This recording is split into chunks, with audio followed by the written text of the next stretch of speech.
Today we're covering material in preparation for section 4.2. It's important to continue to practice plugging in function values and evaluating functions at the given values, especially when they have negative leading coefficients like this one. So let's practice plugging in f of negative 5. We want to write this out as f of negative 5 equals negative 5 cubed. Notice how the negative is in the parentheses, plus 3 times negative 5 squared minus 9 times negative 5 minus 6. And we throw this in a calculator. So I have a minus 125 for 5 cubed. And then plus 5 squared times 3 minus 9 times negative 5 minus 6. So I'm getting negative 11 here. With the next one, again, we just want to carefully plug in the minus 1. F of minus 1 is minus 1 cubed plus 3 times negative 1 squared minus 9 times negative 1 minus 6. So, of course, we have a minus 1 plus 3 plus 9 minus 6. Negative 1 plus 3 is 2, plus 9 is 11, minus 6 is 5. So that's what I'm getting with this one. Now, we want to notice what happens here with the minus in the very front. If I have f of negative 1, looking at negative 2 times negative 1 to the 4th, plus 3 times negative 1 cubed. This minus in front of the 2 doesn't go anywhere. That's a minus 2 times 1 to the 4th. Well, that's, negative 1 to the 4th. That's just 1. So that's a minus 2.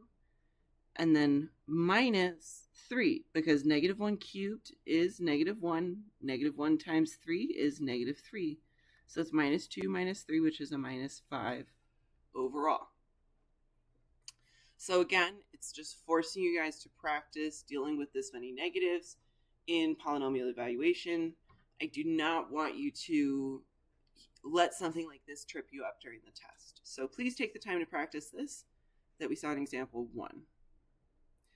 Now, to help us with lecture 4.2, I wanted to practice using the leading term to describe the end behavior of each of our functions, which is what we covered in lecture 4.1.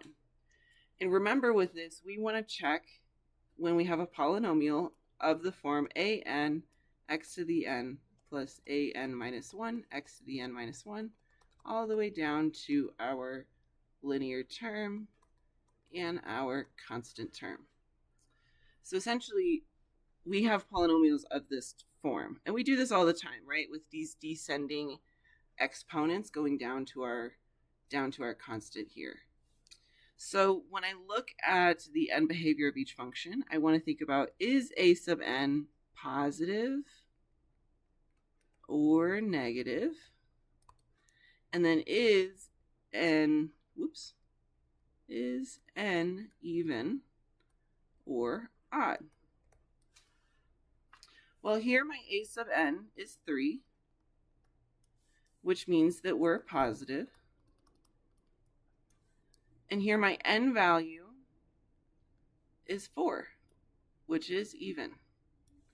That tells me that my graph, because it's even, is going to match on both sides. And because it's positive, it's going to point upwards. So that tells me we're of this kind of format, this kind of trend with our function. We're up on both sides. Now, alternatively, we can have something like part B, where we have a sub n, which is negative 5, our leading coefficient. Well, that is that is negative. And our n value is 3, which is, of course, odd. If we're negative, that means that we're sloping downwards overall. And if we're odd, that means that I'm flipping what I'm doing from the left to the right. So essentially I want to be going downwards, and then I'm going to keep going downwards. Because again, negative tells me down, and odd tells me that I'm not doing the same thing as I did before. I'm continuing to go down. So that is your kind of sketch, and we just do this kind of squiggle in the middle that just tells us there's something else happening in here, maybe some extra up and downs, but the overall trend is going to shoot up and down respectively on either side.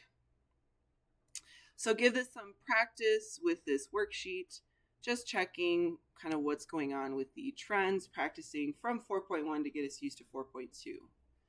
And as always, please reach out if you have any questions.